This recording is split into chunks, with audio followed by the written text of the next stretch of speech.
अस्सलाम वालेकुम। वालेकुम सलाम भाई यूसुफ की हाल है जी। अल्लाह दी रहमत ठीक ठाक। तुसीं सुनाओ। अल्लाह ਦਾ ਸ਼ੁਕਰ ਹੈ। ਮੱਝਾਂ ਤੇ ਲੋਕਾਂ ਨੂੰ ਬੜੀਆਂ ਵਹਾਉਂਦੇ ਹੋ, ਕੋਈ ਕੱਟੇ ਵੀ ਸਾਨੂੰ ਵਹਾਓ। ਇਹ ਕੱਟੇ ਭਾਜੀ ਵਾੜੇ ਦੇ ਵਿੱਚ ਨੇ ਆਪਣੇ। ਅੱਛਾ ਠੀਕ ਹੈ, ਦੋਵੇਂ ਵਹਾਨੇ ਆ। ਜਿਹੜੀ ਮੱਝ ਦੀ ਪਿਛਲੇ ਸਾਲ ਚੁਆਈ ਕਰਾਈ ਸੀ ਨਾ 32 ਲੀਟਰ ਆਈ ਦੀ, ਉਹਦਾ ਵੀ ਕੱਟਾ ਐਸੇ ਸੂਬੇ ਦਾ ਹੈ। ਭਾਈ ਅਜਮਲ ਸਾਹਿਬ ਨੇ ਚੁਆਈ ਸੀ ਮੱਝ, ਚੁਆਈ ਕਰਾਈ ਹੈ ਮੱਝ ਵੱਡੀ। ਅੱਛਾ ਅੱਗੂ ਹੁਣੇ ਗੱਭਣ ਨੇ ਕੋਈ 3-4 ਮਹੀਨੇ ਨੂੰ ਲੰਘ ਗਏ ਨੇ, ਦੁੱਧ ਵੀ ਕੋਈ 9-10 ਸਿਰ ਦਿੰਦੀ ਹੈ। ਇਹ ਮਾਸੀ ਦੀ ਚੁਆਈ ਹੋਈ ਸੀ ਪਹਿਲੇ। ਮੱਝ ਇਹਦਾ ਹੀ ਬੱਚਾ ਹੈ, ਕੱਟਾ ਇਹਦਾ ਐਸੇ ਸੂਬੇ ਦਾ। ਠੀਕ ਹੈ ਜੀ, ਹੱਡੀ ਚੈੱਕ ਕਰ ਲਓ ਇਹਦੀ।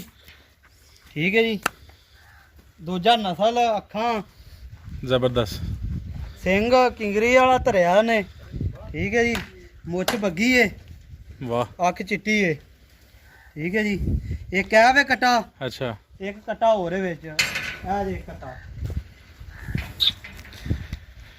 ਤੇ ਜਿਨ੍ਹਾਂ ਲੋਕਾਂ ਨੇ ਬਰੀਡਰ ਬਣਾ ਕੇ ਰੱਖਣੇ ਨੇ ਆਪਣੇ ਫਾਰਮ ਤੇ, ਐਵੇਂ ਹੀ ਨੈਟ ਤੇ ਵਹਾਈ ਆਉਂਦੇ ਨੇ, ਨੀਲੀ ਦੇ ਕੱਟੇ ਕਰਕੇ ਵੇਚਦੇ ਨੇ ਪਏ। ਹਾਂ ਠੀਕ ਹੈ, ਤੇ ਉਹਨਾਂ ਭਰਾਵਾਂ ਵਾਸਤੇ ਨਿਸ਼ਾਨੀ ਹੈ ਕਿ ਚੈੱਕ ਕਰ ਲਓ, ਜੇ ਕੱਟਾ ਇੰਜ ਦਾ ਲੱਭੇ ਤੇ ਕੁਝ ਨਾ ਕੁਝ ਵਿੱਚ ਹੋਵੇਗਾ ਜ਼ਰੂਰ। ਅੱਛਾ ਠੀਕ ਹੈ ਜੀ, ਇਹ ਵੀ ਕੱਟਾ।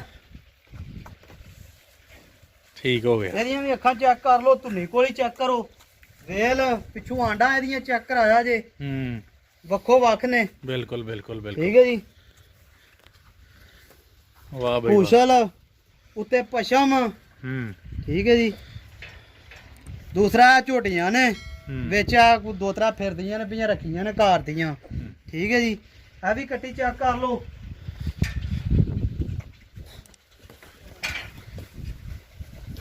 ਠੀਕ ਹੈ ਜੀ, ਠੀਕ ਹੈ। ਉਧਰੋਂ ਇੱਕ ਆ ਕੱਟੀ ਜੇ ਕਿਸੇ ਕੱਟੀ ਕੱਟੇ ਮੇਰੇ ਦਾ ਢਿੱਡ ਹੋਵੇ ਲਮਕੇ ਆ ਤੇ ਇਹ ਦਿਆਂ ਦੇ ਫ੍ਰੀ। ਵਾਹ।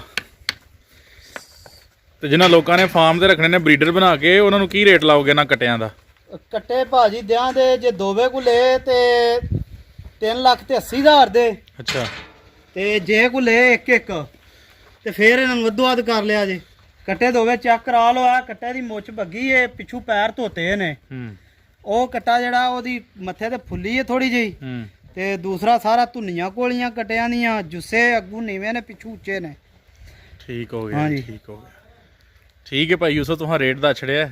ਜਿਹੜਾ ਕੋਈ ਇੰਟਰਸਟਿਡ ਹੋਏਗਾ ਤੁਹਾਨੂੰ ਫੋਨ ਕਰ ਲਏਗਾ। ਫੋਨ ਕਰ ਲਏਗਾ, ਨੰਬਰ ਉੱਤੇ ਤੁਸੀਂ ਲਾ ਛੜਿਆ ਜੇ ਮਾੜਾ ਜਿਹਾ।